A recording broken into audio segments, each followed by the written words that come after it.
Você sabia que a maioria das pessoas vive prisioneira do seu passado? Ficam arrastando dores, erros e limitações, como se tudo isso fosse parte de sua identidade. E o mais incrível, elas não percebem que podem ser completamente livres disso. Parece polêmico, né? Mas é isso que Jesus nos ensina. A jornada de transformação não é uma questão de simplesmente mudar de comportamento. Jesus quer mudar sua maneira de pensar, de enxergar a vida, e isso começa quando você decide deixar para trás tudo o que já não serve mais. O que você tem feito para renovar sua mente?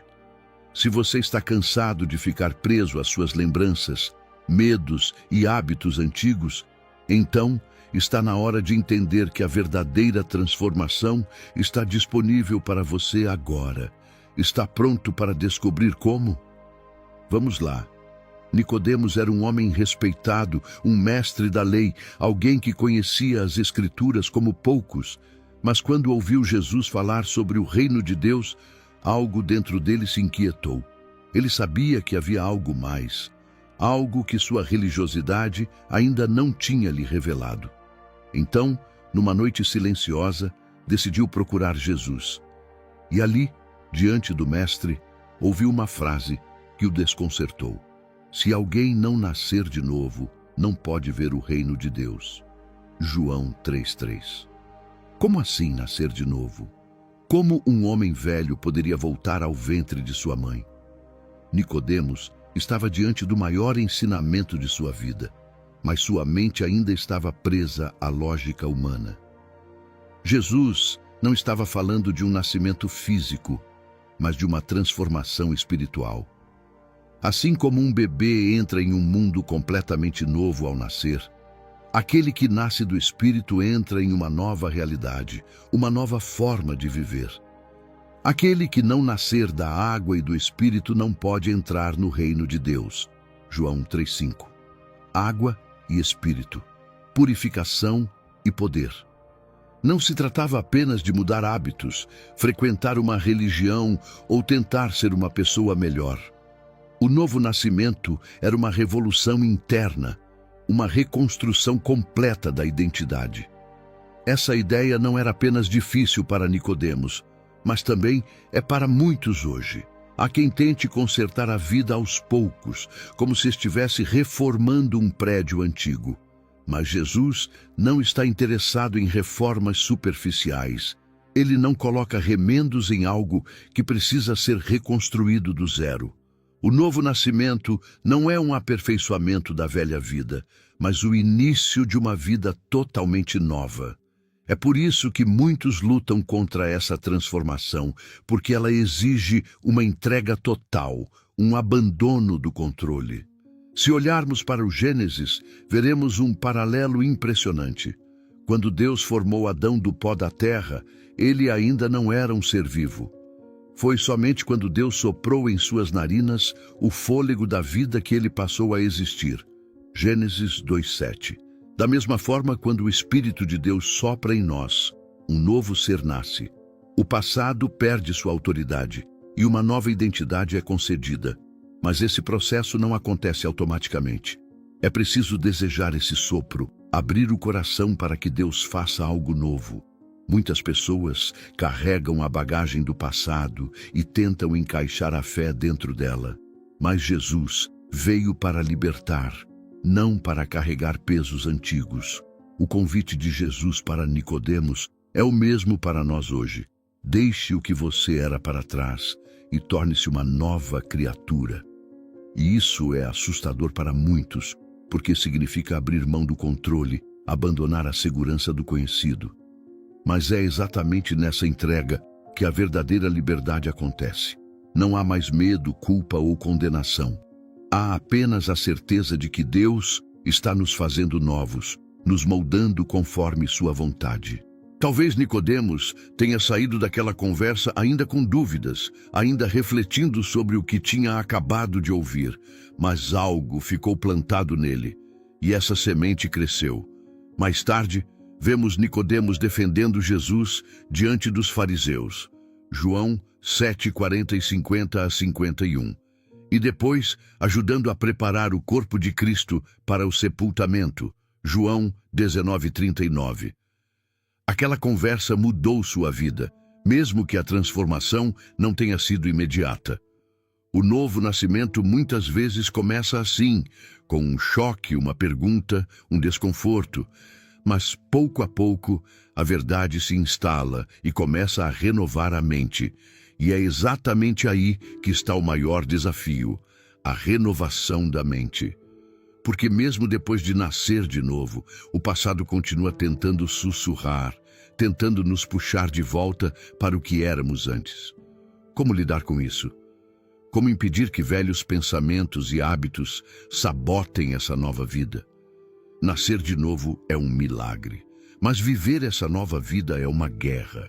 A verdadeira batalha não acontece no mundo exterior, mas dentro da mente.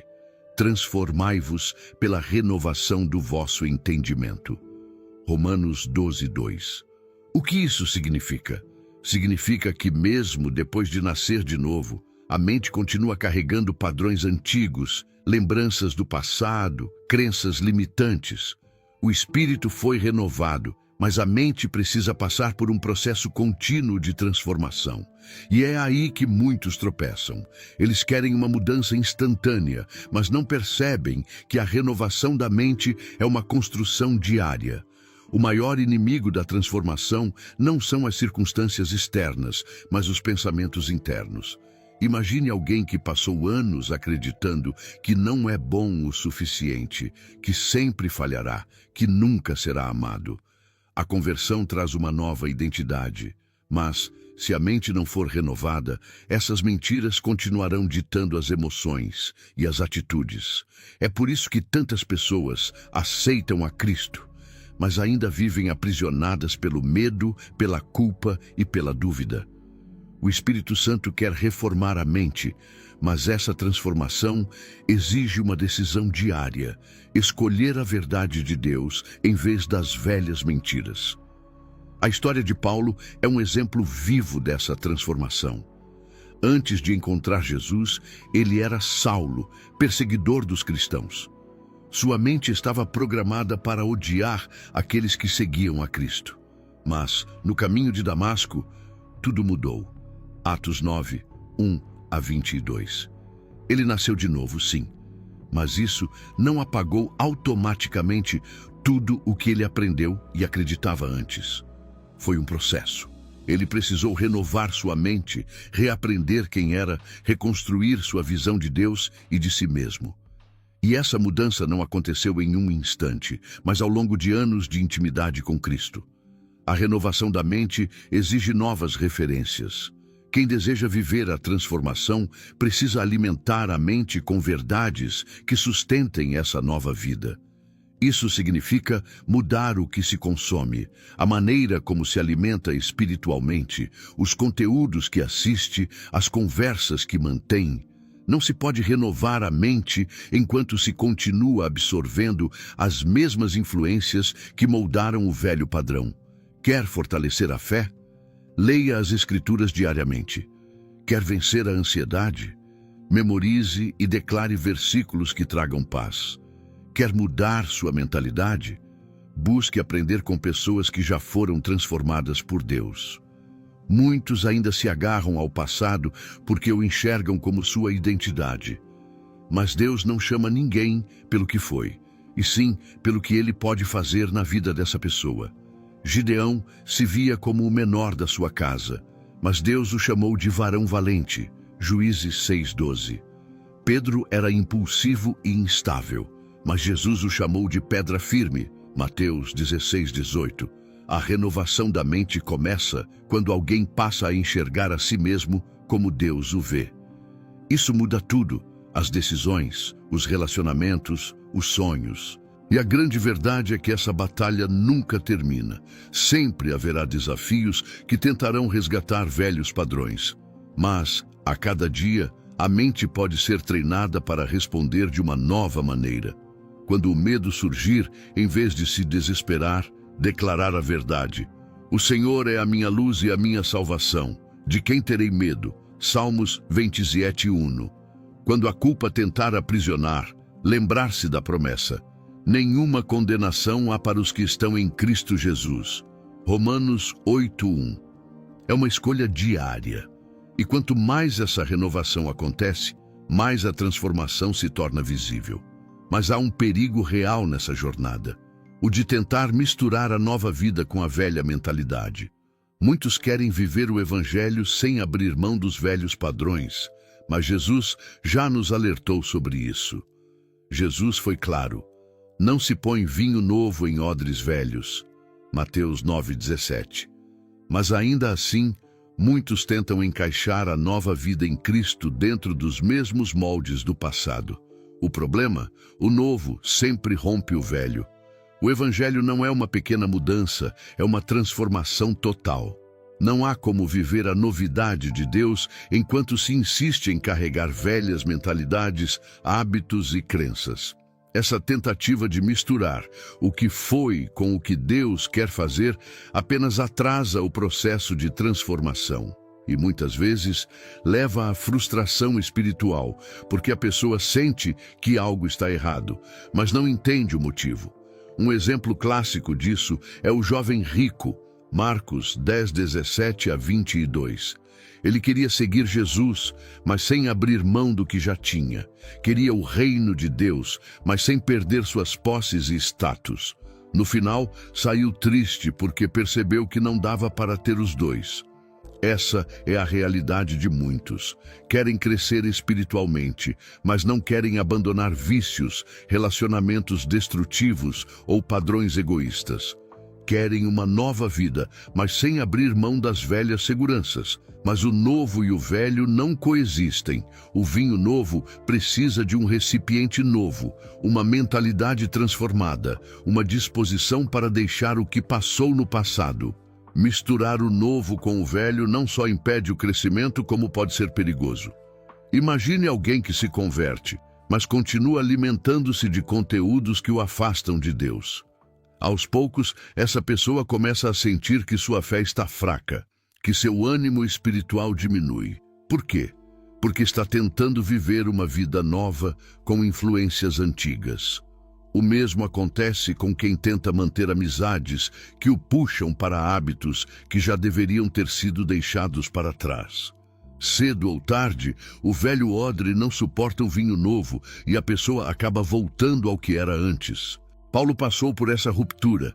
Antes de conhecer Jesus, ele era um fariseu respeitado, com prestígio e influência. Mas, quando teve o encontro com Cristo, tudo mudou.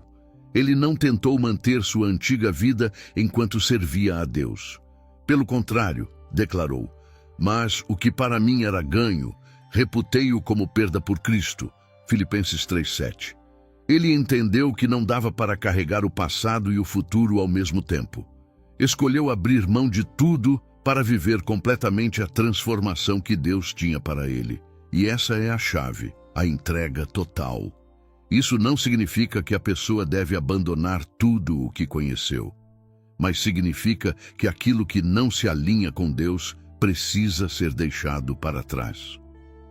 Se a nova vida exige mudanças, essas mudanças precisam ser feitas sem hesitação.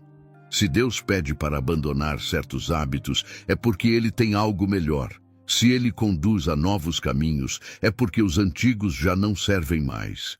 A resistência a essa transformação apenas prolonga um processo que poderia ser mais leve se houvesse rendição. E um dos maiores desafios desse rompimento é o medo do que vem depois. O jovem rico não conseguiu abrir mão de suas riquezas porque não sabia o que viria no lugar. Mas Jesus sempre substitui o que pede. Ele nunca tira algo sem oferecer algo infinitamente maior. Pedro, Tiago e João deixaram suas redes para seguir a Cristo e se tornaram pilares da igreja. Deus nunca pede para deixar algo sem propósito. Ele remove o velho para fazer algo novo, para levar a pessoa a um nível mais alto. Mas, para isso, é necessário confiar. Mas há um detalhe: mesmo depois de abandonar o passado, ele pode tentar voltar. O diabo sempre tentará usar memórias, culpa e insegurança para prender alguém ao que já passou. O que fazer quando o passado insiste em querer definir o futuro? O passado tem uma força sutil, mas poderosa. Ele tenta sussurrar que os erros cometidos são imperdoáveis, que as marcas deixadas são definitivas e que não há como escapar da sombra do que já foi. Mas a verdade de Deus é diferente. Se alguém está em Cristo, é nova criatura. As coisas velhas já passaram, eis que tudo se fez novo. 2 Coríntios 5,17. O problema é que muitos aceitam essa promessa com os lábios, mas no fundo do coração ainda se sentem reféns do que viveram. A culpa, a vergonha e as lembranças do passado se tornam correntes invisíveis, impedindo a pessoa de abraçar completamente a nova vida que Deus preparou. A mulher adúltera, levada até Jesus para ser apedrejada, João 8, 1-11, é um exemplo perfeito. A lei a condenava. O povo queria destruí-la. Tudo indicava que seu destino já estava selado pelo erro que cometeu. Mas, diante de Cristo, a sentença foi diferente. Nem eu te condeno. Vai e não peques mais.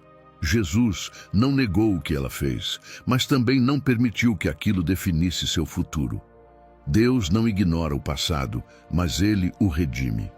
Ele transforma cicatrizes em testemunhos, quedas em crescimento e erros em propósitos. No entanto, o diabo é um acusador incansável. Ele gosta de trazer à tona os momentos de fracasso, os deslizes, as decisões erradas. Ele sussurra que a pessoa nunca será realmente livre, que sempre carregará a identidade do passado. Paulo viveu isso. Antes, ele era um perseguidor da igreja, responsável por aprisionar e matar cristãos. Imagine o peso da culpa que poderia ter paralisado sua caminhada. Mas em vez de viver prisioneiro do que foi, ele decidiu avançar. Esquecendo-me das coisas que para trás ficam e avançando para as que estão adiante, prossigo para o alvo. Filipenses 3, 13-14. Esse é o segredo. Olhar para frente, não para trás. Quantas pessoas deixam de viver plenamente porque ainda se enxergam como a versão antiga de si mesmas? Alguém que foi rejeitado no passado pode viver preso ao medo da rejeição. Alguém que falhou uma vez pode evitar novos desafios por temer falhar de novo. Isso se torna um ciclo que impede qualquer avanço. Mas Deus não nos chama para viver em ciclos de dor, e sim para caminhar de glória em glória. Quem se agarra ao passado se prende a algo que já não existe. O que passou, passou. O que Deus tem preparado é sempre maior. Para quebrar esse laço, é preciso alimentar a nova identidade em Cristo. A primeira chave é renovar a mente com a palavra de Deus. Cada dia, cada escolha, cada pensamento precisa ser alinhado com a verdade divina. Se antes a pessoa se via como um fracassado, precisa declarar o que Deus diz. Sou mais que vencedor em Cristo. Romanos 8, 37. Se antes se sentia rejeitada, precisa lembrar. Em amor nos predestinou para sermos adotados como filhos. Efésios 1:5. O passado diz uma coisa, mas Deus diz outra. E no final, só uma dessas vozes pode definir quem você realmente é. O segundo passo é agir como alguém que já foi transformado. Não basta apenas acreditar, é preciso viver como uma nova criatura. Isso significa tomar decisões diferentes, caminhar por novos caminhos, cortar laços com tudo o que mantém a pessoa presa ao que já foi. Pedro negou Jesus 3 vezes, mas não viveu na culpa. Ele seguiu em frente e se tornou um dos maiores líderes da igreja. O erro não foi sua identidade, foi apenas um capítulo da história. Mas mesmo após essa renovação, a caminhada continua. A transformação é um processo diário, e cada passo em direção a Cristo fortalece a nova identidade. Como manter essa caminhada firme sem retroceder? A transformação que começa no novo nascimento não acontece de uma vez. Não é como apertar um botão e, de repente, todas as fraquezas desaparecem. É um processo, um trabalho contínuo que Deus faz naqueles que se rendem a Ele. Aquele que começou a boa obra em vós, há de completá-la até o dia de Cristo Jesus. Filipenses 1:6. Isso significa que cada dia é uma oportunidade para crescer, amadurecer e se tornar mais parecido com Cristo. Mas esse processo exige entrega, paciência e constância. Não adianta querer resultados imediatos e desistir quando os desafios surgem. Pedro é um grande exemplo dessa jornada. No início era impulsivo, falava sem pensar e chegou até a negar Jesus. No entanto, com o tempo, foi moldado, refinado e transformado até se tornar um dos pilares da igreja primitiva. Deus não o descartou por causa de suas falhas, mas o lapidou como um oleiro faz com o barro. O mesmo acontece com cada um de nós. Não é porque alguém ainda luta contra certos hábitos que significa que não está sendo transformado. O importante é não desistir no meio do caminho. E como essa transformação acontece? Através das escolhas diárias. Pequenas decisões fazem toda a diferença. Escolher perdoar quando o coração quer guardar rancor. Escolher falar a verdade quando mentir parece mais fácil. Escolher buscar a Deus antes de agir por impulso. Cada uma dessas escolhas fortalece o caráter e molda a nova identidade em Cristo. Afinal, um grande crescimento espiritual não acontece em momentos extraordinários, mas no ordinário da vida, nas decisões simples e consistentes do dia a dia. No entanto, há dias difíceis. Dias em que parece que nada mudou, que os mesmos erros se repetem e que a caminhada é longa demais. É nesses momentos que muitos desistem. Acham que não são bons o suficiente, que nunca conseguirão mudar de verdade. Mas essa é uma mentira do inimigo. Deus não se impressiona com quedas. O que Ele quer ver é perseverança. O justo cairá 7 vezes e se levantará. Provérbios 24:16. O que define uma pessoa não é o número de vezes que caiu, mas sua disposição de se levantar e continuar caminhando. Outro ponto importante é o ambiente. Ninguém cresce espiritualmente isolado. Assim como um carvão se apaga quando separado do fogo, uma pessoa perde o fervor quando se afasta de quem também busca a Deus. Estar cercado por irmãos na fé, ter mentores espirituais e se envolver em uma comunidade cristã faz toda a diferença. A transformação não acontece apenas dentro de 4 paredes, mas na troca, no discipulado, no compartilhar da jornada com outros que também estão sendo moldados. E, acima de tudo, a transformação só é verdadeira quando vem de dentro para fora. Não basta mudar comportamentos externos sem uma renovação interna. Muitas pessoas tentam se parecer cristãs, falam como cristãs, mas ainda não permitiram que Deus toque nas áreas mais profundas do coração. O Senhor não quer apenas que alguém pareça transformado. Ele quer uma mudança real, que começa no coração e reflete nas atitudes. Essa jornada exige paciência, mas cada passo vale a pena. Afinal, o que está em jogo não é apenas uma mudança de comportamento, mas um novo estilo de vida, uma nova identidade. E à medida que essa transformação acontece, algo poderoso acontece. As cadeias invisíveis que antes aprisionavam começam a ser quebradas. Muitas prisões não são feitas de ferro e correntes. Há cadeias invisíveis que seguram pessoas no mesmo lugar por anos, sem que percebam. Medo, culpa, rejeição, traumas do passado. Tudo isso pode se tornar um fardo que impede alguém de viver plenamente a liberdade que Cristo oferece. Se o Filho vos libertar, verdadeiramente sereis livres. João 8:36. A questão é, quantos realmente vivem essa liberdade? Muitos aceitam a Cristo, mas continuam aprisionados por pensamentos e emoções que os paralisam. O novo nascimento nos dá uma nova identidade, mas para vivê-la é preciso romper com tudo que ainda nos prende ao passado. Uma das cadeias mais comuns é o trauma emocional não resolvido. Feridas da infância, palavras que machucaram, rejeições e fracassos podem deixar marcas profundas. A mulher encurvada, mencionada em Lucas 13:10-13, é um grande exemplo disso. Ela estava fisicamente doente há 18 anos, mas sua condição ia além do corpo. Era uma prisão da alma. Quando Jesus a curou, não apenas endireitou sua coluna, mas quebrou a opressão que a mantinha naquela condição. Quantas pessoas hoje vivem encurvadas emocionalmente, carregando dores que não foram tratadas? Mas Jesus continua sendo aquele que endireita destinos e liberta de fardos invisíveis. Outra prisão poderosa é o medo da rejeição. Muitas pessoas vivem presas à necessidade de aprovação dos outros. Têm medo de desagradar, de serem criticadas, de perderem amizades. Esse medo pode levar alguém a comprometer sua fé, aceitar situações tóxicas e se conformar com padrões que não vêm de Deus. Mas Jesus nos chama para algo maior. Ele mesmo foi rejeitado, desprezado, crucificado e ainda assim permaneceu firme em sua identidade.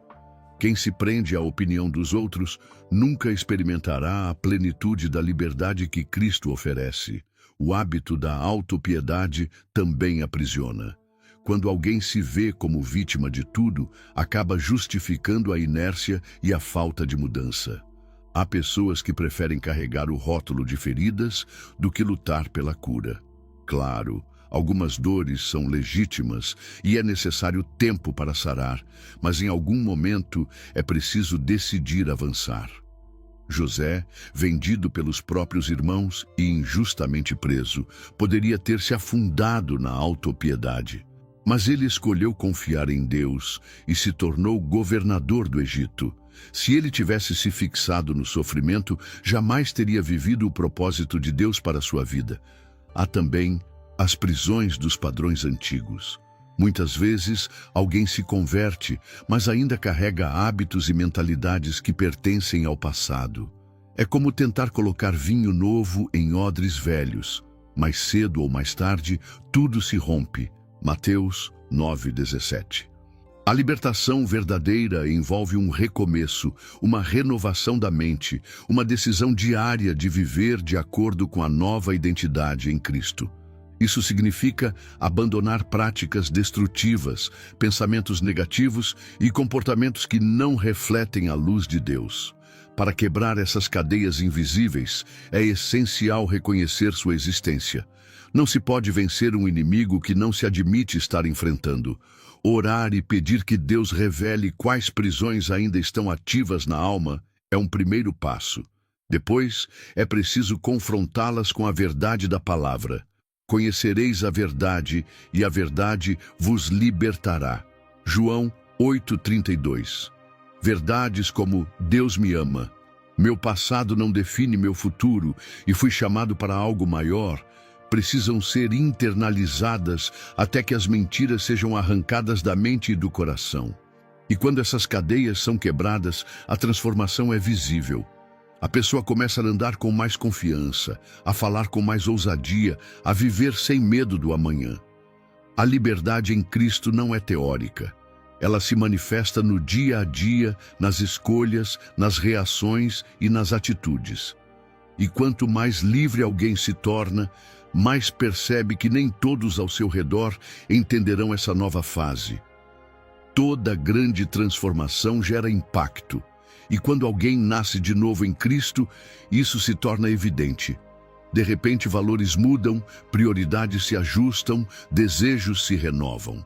Mas há algo que nem sempre muda na mesma velocidade: as pessoas ao redor. Velhos amigos, conhecidos, colegas de trabalho, muitos não entenderão essa nova fase. Eles acham estranho que vocês não se lancem na mesma torrente de devassidão. 1 Pedro 4:4. O conflito é inevitável. Alguns questionarão, outros zombarão e alguns até tentarão puxar de volta para a antiga vida. Afinal, ninguém gosta de perder um parceiro de pecado. Paulo viveu isso na pele. Antes de sua conversão, era respeitado entre os fariseus, tinha prestígio e influência, mas depois que encontrou Jesus, tudo mudou. Seus antigos companheiros passaram a vê-lo como traidor e muitos tentaram até matá-lo. Atos 9, 26 a 28. É um choque quando aqueles que antes estavam próximos começam a se afastar. Alguns farão isso por não compreenderem essa nova caminhada, outros por se sentirem incomodados com a mudança. Mas essa ruptura, por mais dolorosa que seja, faz parte do processo. Nem todos podem seguir na jornada rumo ao propósito que Deus preparou. Isso não significa que um cristão deve abandonar ou desprezar seus antigos amigos. Pelo contrário, ele é chamado para ser luz no meio deles. Mas há uma diferença entre influenciar e ser influenciado. Muitos, ao tentarem manter amizades do passado sem estabelecer limites, acabam se enfraquecendo espiritualmente. Se uma roda de amigos incentiva hábitos contrários à nova vida, manter-se nela pode ser um risco. Assim como um carvão apagado esfria quando afastado do fogo, um cristão pode perder sua paixão por Deus se estiver constantemente cercado por influências negativas. Por outro lado, há aqueles que enfrentam um dilema interno, sentem-se solitários após a conversão. O afastamento de velhos amigos pode trazer um vazio, uma sensação de isolamento, mas Deus nunca tira algo sem oferecer algo melhor. Novos relacionamentos surgirão, pessoas que compartilham da mesma fé, que edificam, que fortalecem. A igreja primitiva era um exemplo disso. Após suas conversões, os cristãos se reuniam, fortaleciam uns aos outros, tinham tudo em comum. Atos 2, 42 a 47. Deus sempre providencia novas conexões para aqueles que decidem andar com Ele. Definir limites é essencial. Não se trata de arrogância ou superioridade, mas de proteção. Se um ambiente constantemente enfraquece a fé, é necessário repensar a permanência nele. Isso pode significar recusar certos convites, mudar de círculo social e até perder algumas amizades. E está tudo bem. Jesus disse que seguir a ele teria um custo. Lucas 14, 26 a 27. Mas vale a pena. Nada se compara ao que ele oferece: paz, direção, propósito. Ao mesmo tempo, é preciso manter o coração livre de julgamentos. Nem todos que ainda vivem na velha natureza fazem isso por rebeldia. Alguns simplesmente ainda não tiveram um encontro verdadeiro com Cristo. O papel do cristão não é condenar, mas testemunhar. Seu comportamento, suas palavras e sua postura podem ser o maior evangelismo que seus antigos amigos verão. Muitos se afastarão, mas alguns, ao verem a transformação genuína, se aproximarão para buscar essa mesma mudança. E quando isso acontece, a alegria é indescritível. Ver alguém que antes andava perdido, encontrando a verdade, é uma das maiores recompensas da vida cristã. Mas o mundo não aceitará isso tão facilmente. Ele tentará pressionar, ridicularizar, criar obstáculos. Desde os primeiros dias da igreja, os seguidores de Cristo enfrentaram oposição. O próprio Jesus alertou: se vocês fossem do mundo, ele os amaria como se fossem dele, mas vocês não são do mundo. João 15 e 19. A verdade é que o mundo não celebra quem decide viver em santidade. Ao contrário, rejeita, critica e tenta desacreditar.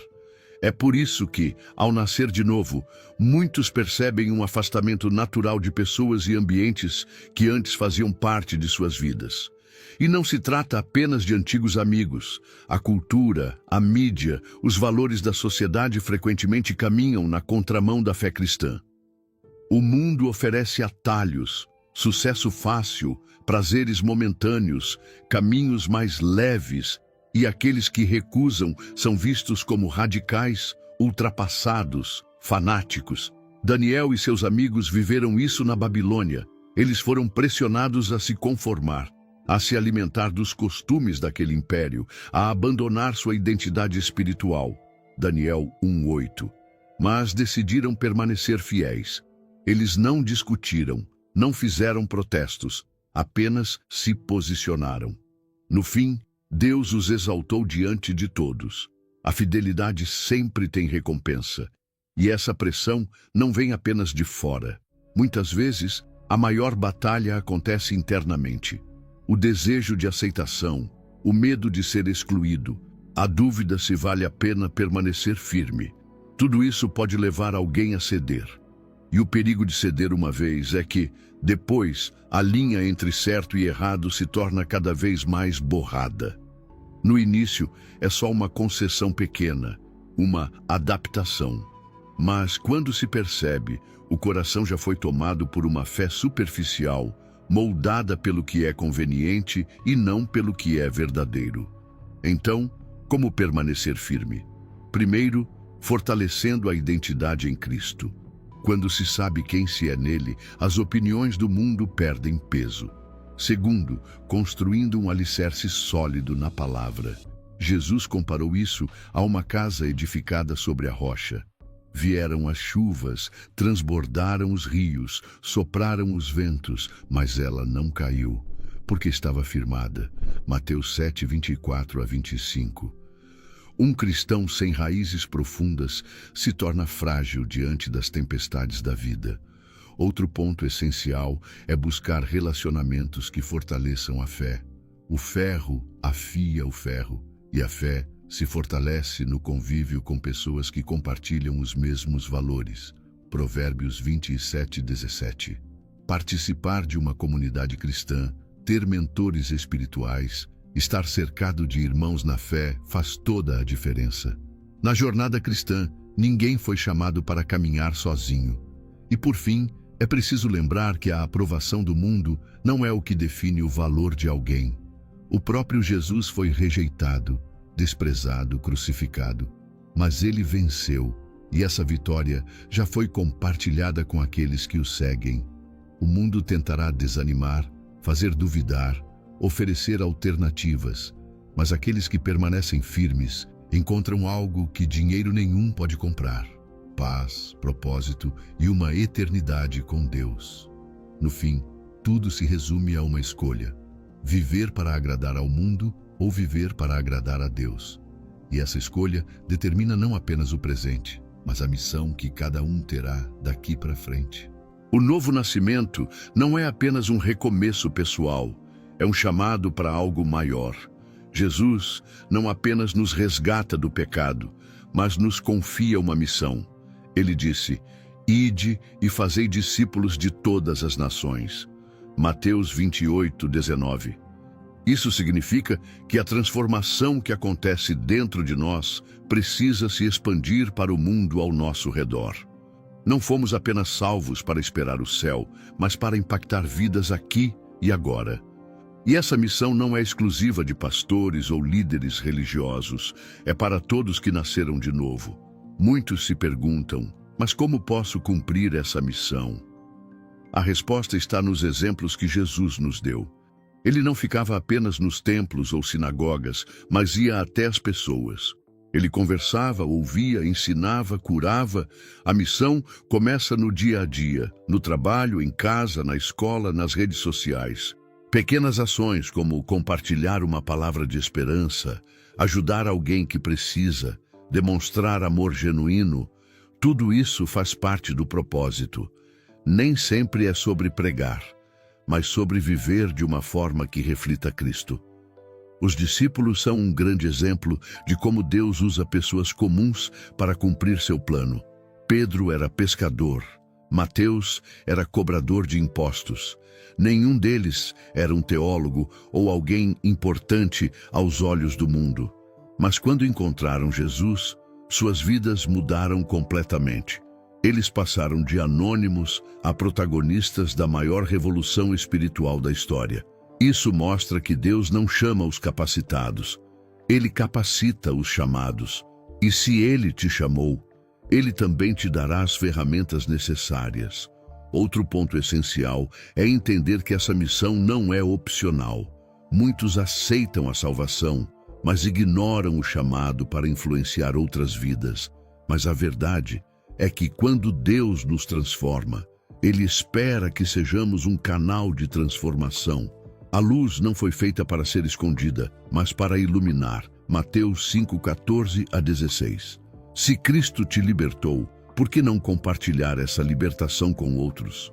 Muitas vezes, pensamos que para cumprir essa missão, é preciso estar em um púlpito ou viajar para outros países. Mas, na maioria das vezes, Deus quer que comecemos dentro da nossa própria casa. Como tratamos nossos familiares? Como reagimos no trânsito? Como lidamos com desafios no trabalho? A missão começa com testemunho. Se as pessoas à nossa volta não enxergam Cristo em nós, de que adianta falar sobre Ele? E claro, essa missão também envolve sacrifício. Nem sempre será fácil. Haverá rejeição, críticas, desafios, mas vale a pena. Paulo enfrentou prisões, açoites e perseguições porque sabia que sua vida tinha um propósito maior. Ele declarou: "Para mim, o viver é Cristo e o morrer é lucro." Filipenses 1:21. Quando compreendemos que nossa vida pertence a Deus, o medo do que os outros pensam perde força.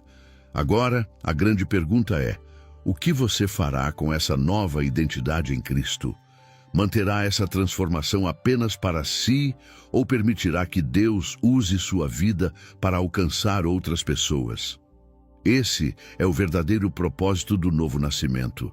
Não apenas mudar sua história, mas ser um instrumento para mudar a história de muitos. Se você chegou até aqui, precisa se perguntar: o que vou fazer com tudo isso? O novo nascimento não é apenas uma teoria bonita, é uma revolução na sua vida. Mas para essa transformação ser real, você precisa agir. Você está disposto a renovar sua mente, a deixar para trás o que te prende, a viver essa nova identidade sem medo? Porque a verdade é que a decisão está em suas mãos. Deus já te deu tudo o que você precisa, mas Ele não pode escolher por você. Quantas vezes você já se pegou preso ao passado, revivendo dores, culpas e medos que Jesus já te libertou? Quantas vezes você já tentou misturar o novo com o velho, mantendo hábitos e pensamentos que não combinam mais com quem você se tornou? Hoje é o dia de romper com isso. Porque se você continuar segurando o que Deus já pediu para você soltar, como poderá avançar? O mundo não vai entender sua transformação. Algumas pessoas vão te criticar, outras vão te abandonar. Mas lembra do que Jesus disse: "Se o mundo vos odeia, sabei que primeiro do que a vós odiou a mim." João 15:18. Se até ele enfrentou rejeição, por que seria diferente com você? O que importa não é o que os outros dizem, mas o que Deus já declarou sobre sua vida. E Ele disse que você é nova criatura. Agora eu te pergunto: você está pronto para viver essa transformação até o fim? Para não apenas ouvir, mas colocar em prática, para deixar de lado tudo que te atrasa e viver o propósito que Deus tem para você? Então comece hoje.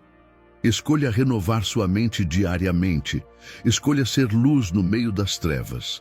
Escolha confiar em Deus, mesmo quando tudo parecer difícil, porque a vida com Ele é uma jornada, e a cada passo Ele estará com você.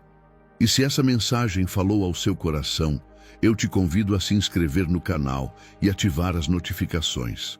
Aqui, nós aprendemos juntos, crescemos juntos e nos fortalecemos na fé. Não fique de fora. Compartilhe essa palavra com alguém que precisa ouvir isso hoje. Deus tem muito mais para a sua vida. E essa é apenas a primeira página de uma grande história.